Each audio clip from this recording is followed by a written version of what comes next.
भेद तुमसे न कोई छुपाऊंगा मैं ना तोता से छुप के जो कहती है हमरे बाबा जो दिया बाती के साथ करता है।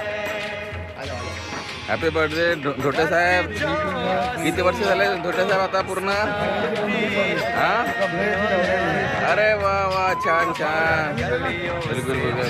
हा धोटे साहेबांचा मित्र परिवार सोबत सगळे मित्र आज सकाळी दिनांक 2 तारखेला सुन ले